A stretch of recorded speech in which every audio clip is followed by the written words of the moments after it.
ไม่ทรงค่าตัวใบมาด้วยวิดีโอคาเฮาในฉันตอบเลือกขับตะค่อยปันและเฮงลำนั่นเสียดำค่ะยินต้นขอบใจใหญ่ค่ะ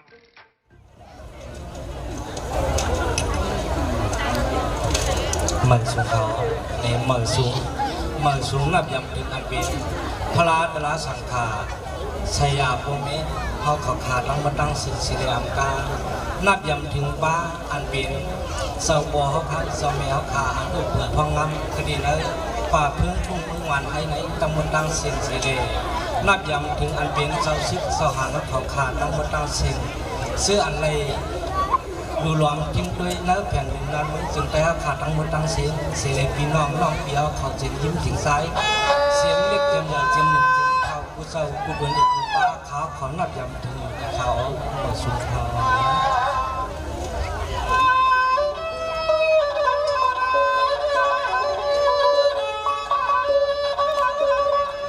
ข้างในสายวันก็เป็นข้าที่ยอมละปลูกสอกันดอก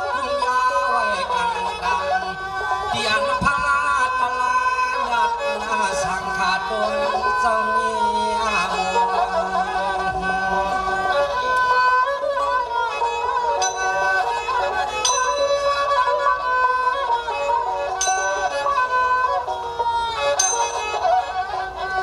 ยามมาขังขึ้นใน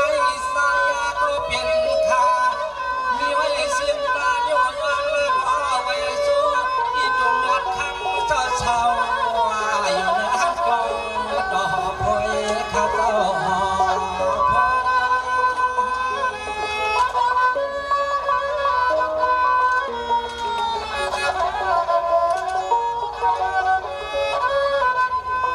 ข้าไหลนับยำถึงเจียมันโปโกสังคาอริยน้อยนั้นคำจะเป็นต่อตาเสียงเสาหน้าหอดมาสู่กลางวัน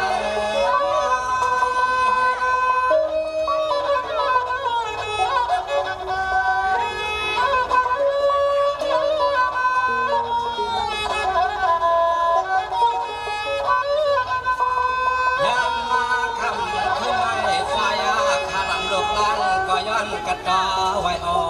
กกาสายุกมือไว้เปียงสายุกมือไว้เปียง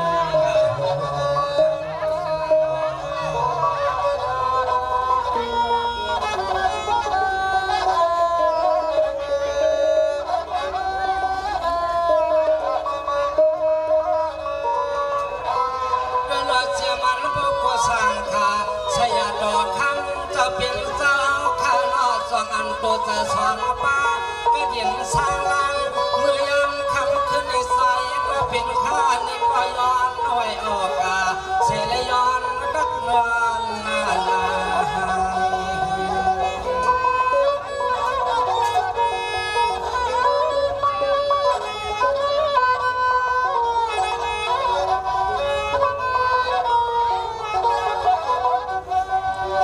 ยามมาคำขึ้น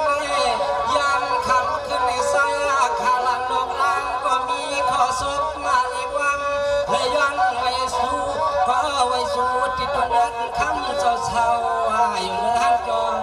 ดอกพวยข้าหอพวย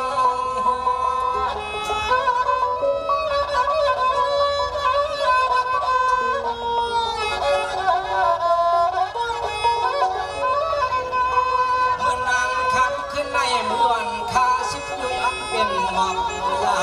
หาอยู่ข้าย้อนเป็นติดอวลวนเสียย้อนกระโดดไว้ออกาสามกำข้าสามกำ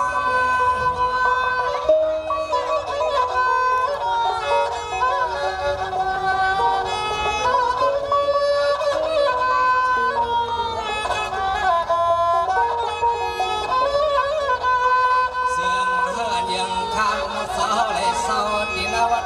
จองก็ป้าป้าตลาเปิดทิ้งเจียมก็ยิงก็สายหาก็เลยมีก็อดีโกไปยิงพึ่งวางยิง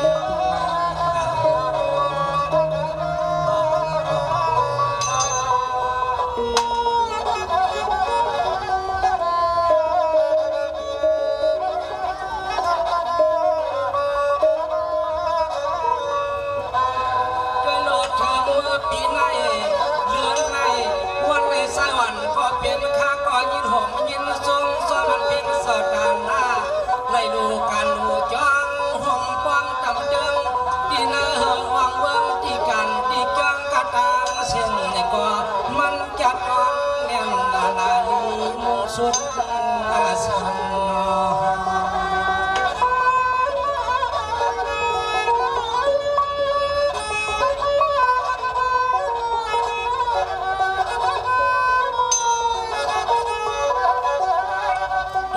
นเป็นเศร้าตาหน้าเขากระตังเชียงในก็น้อมมีเขาก่อมฮักกินข้าวมีเงินก่อมฮักใส่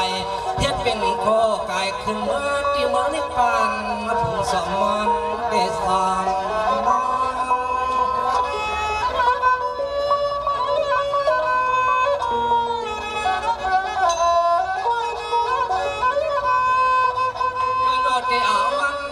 กว่านั้นลองอันตาหน้าตั้งดูผู้โซสุดเสลดูเลยทำซึ่งหากผู้ใดเป็นปรมีสวามอาจอกุมหังกุวันคำขึ้นหากผู้ใดมีคำขึ้นน้องที่กันที่ย่องก็ผู้เฮือง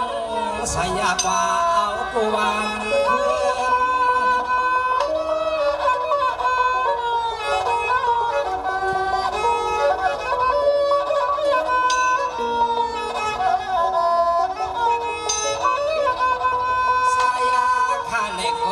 นว่าทรงย่อมาเลยหัดถึงปี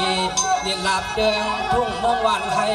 ในของเปิดใจข้าเฮาก็มีผู้สูงกาม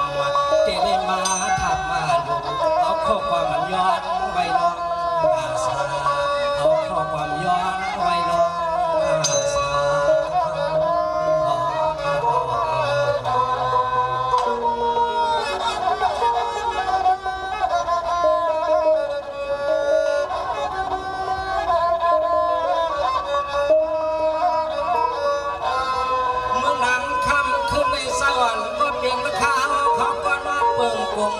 อนันโตอนันตหาเยิงอำเปิงมันตีนาปัดปาตลาดสหลิมเปิงพองอาเปิง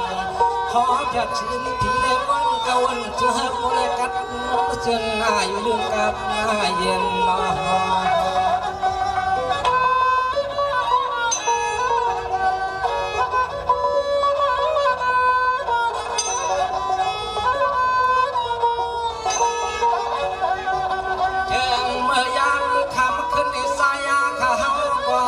ซึ่งความปล่อยมาปึงหงปึงปล่อยไปรอหลอมยักษ์ไปที่น้องเช้าสั่งมือก่อนให้ได้ในกระเพาะสมจะเสกคอเสกคอ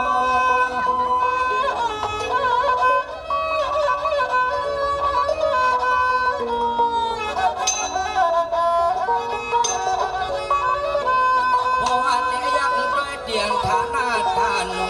ที่อยู่นากะลาขอบขลันตอนยิ่งรักเดิมมาทุ่งเมืองไม่มันนับโยสยานาคำวันนักเพื่อน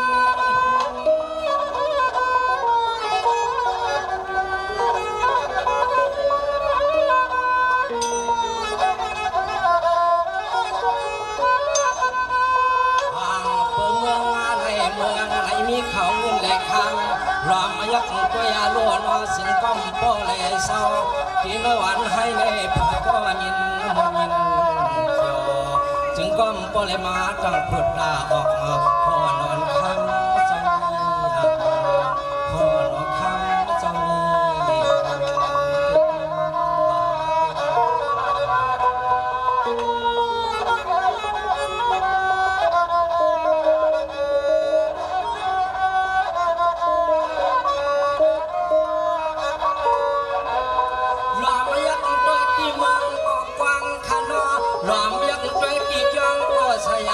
ล้อมยักษ์ด้วยกากาที่นาวัดเดินทุ่งเมืองในความเสสนายาหมอกลมห้องที่นาศาสนาคำสามีม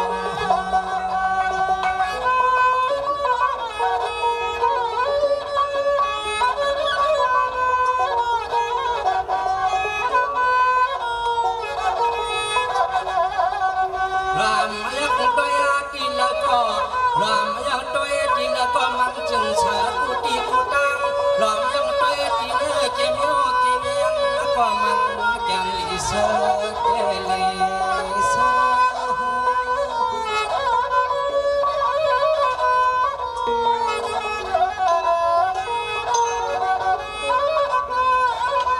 ก็เปิดลิ้นรับยัง สูงในขับเปลี่ยนเมืองซึ่งได้จากได้สร้างมา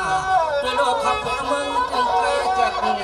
สร้างเมืองอันเป็นต่างเตียนถึงวันกุฏิตีนานอด้วยโลกเจียมปีนนั่งพระก็สมจอยยังช่วยแห่งแม่งกันกุศล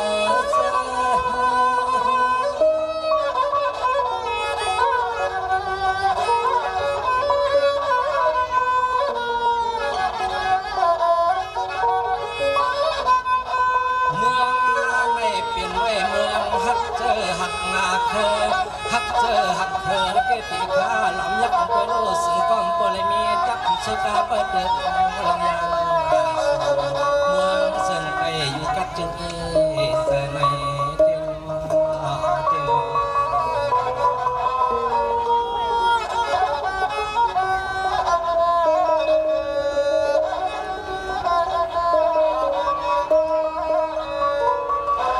เมื่อนางคำขึ้นในสวรรค์ก็เปลี่ยนขาวก็ย้อนจะสู้ต่ออันเปลี่ยนเศร้าพอเฮาขาปังผ้า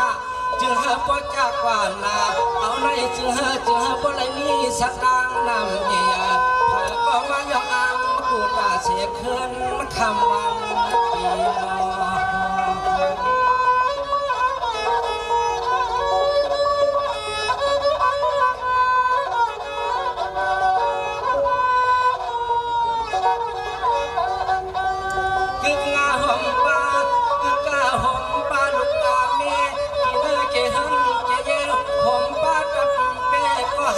ซึ่งกระตางเสียงเล็กก็คำสอนให้หักเป็นเพียงห่มทรงเอ๋ห่มทรง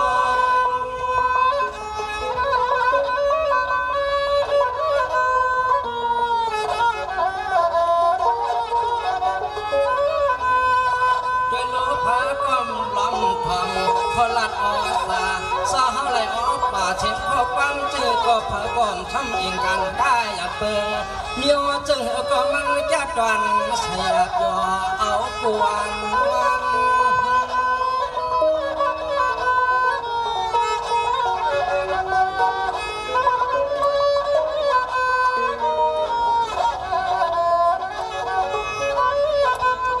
เอาได้เมื่อหน้าจึงหันวันเกินทุ่งเมืองสาวพองมาเปิงลึงจึงใกล้เลยพอเลยกัดจึงเอวัดเพียงวันเปียมากองมาไกลเปียมากองมาไกลเข้า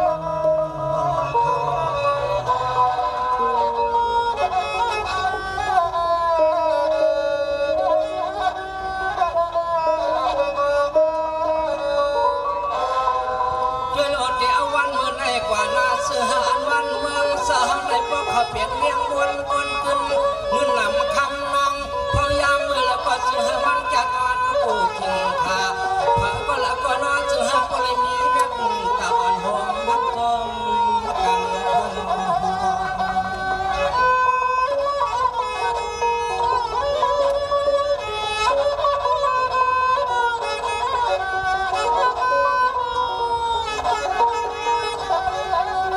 ยามคำขึ้นในสายขาลันโดลางก็ย้อนไปสู่เอาในมือนาจึงหันน้องดำเป้สหันซอชึกกระตั้งเชิงผู้เลี้ยงกันหมดนาเพผู้คนผู้นางอย่ามีใครเสียเมีย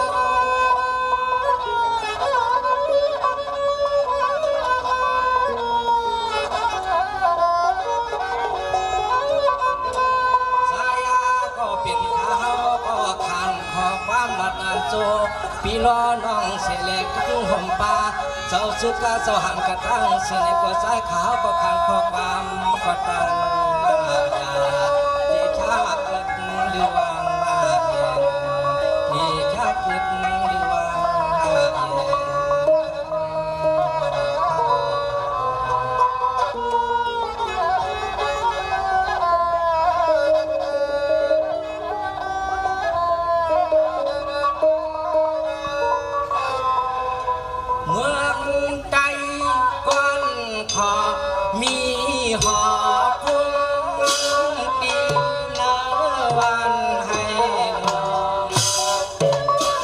เ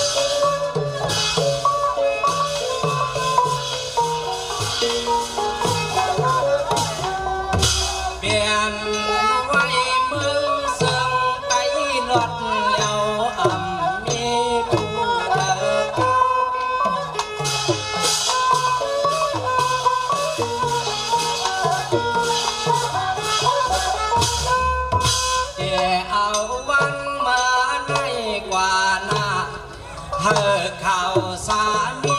สาดังนำเมยอปอทนคงมอง